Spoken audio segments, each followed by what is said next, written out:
Bienvenue dans la République du Cameroun, bienvenue aux élections 2020. C'est les élections les plus sensibles de tous les temps. Alors, on a un président depuis les 92 ans qui est encore élu président de la République en 2025. Voilà, les gens ne sont pas contents, certains sont en train de fêter, d'autres sont en train de pleurer.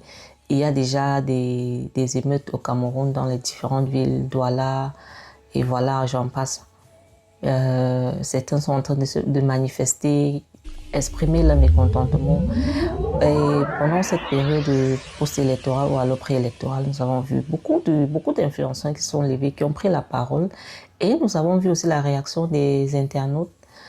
D'autres se sont permis d'insulter ces influenceurs copieusement parce qu'ils partageaient des idées et des points de vue différents. On a vu des femmes influenceuses qui se sont levées et qui ont reçu aussi une très bonne dose d'insultes. Genre, des insultes du genre, va t'occuper de ce que tu sais très bien faire, la prostitution, entre parenthèses. Voilà, si tu as fini de vendre ton piment, laisse la politique aux politiciens. Qu'est-ce que tu connais de la politique? Et puis, au regard de tous ces commentaires, je me suis posé la question de savoir, mais qui est habilité à parler de la chose politique? Si les mêmes Camerounais qui disent que les jeunes ne s'intéressent pas à la politique sont aujourd'hui ceux qui se permettent d'insulter d'autres Camerounais qui donnent leur point de vue sur la question politique. On ne sait plus où on va, les gens sont devenus mal polis, injurieux sur la toile. Vraiment, les comportements, les commentaires sont choquants.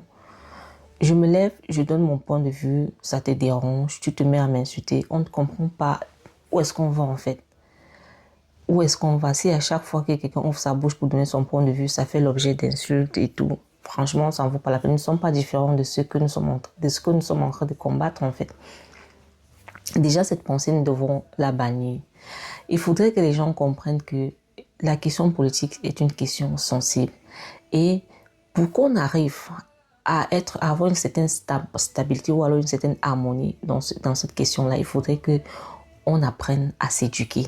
On devrait parler d'une certaine éducation politique. Pourquoi? Parce que les jeunes doivent s'intéresser à la politique, mais ça commence par des prises de position aussi. Ça commence déjà par la recherche d'informations. Est-ce que les jeunes Camerounais sont informés sur la question politique? Où est-ce qu'ils prennent leurs informations? Il faudrait qu'on apprenne à aborder la question politique parce que ce sont des thèmes qui fâchent facilement, qui divisent. Alors, il faudrait qu'on apprenne à avoir cette approche politique, comment parler politique, quelles sont les différentes approches pour ne pas heurter la sensibilité des uns et des autres. Et enfin, il faudrait qu'on comprenne que nous n'allons jamais partager le même point de vue, la même idéologie, la même pensée, parce que nous sommes tout simplement différents. Nous sommes issus de différentes couches sociales, nous sommes issus de différentes familles, de différents groupes ethniques et tout. Donc, nous allons toujours être divergents. Accepter la différence, c'est accepter que l'autre pense autrement. Et une fois qu'on n'a pas compris ça, franchement, ça ne sert à rien. On va s'insulter, c'est ce qu'ils veulent en fait, ceux qui sont au pouvoir. On va s'insulter, se diviser et tout. Mais au final, on voit très bien que ça n'a apporté aucune solution parce que M. Paul Biya est jusqu'à présent le président de la République du Cameroun et cependant, 7 ans encore.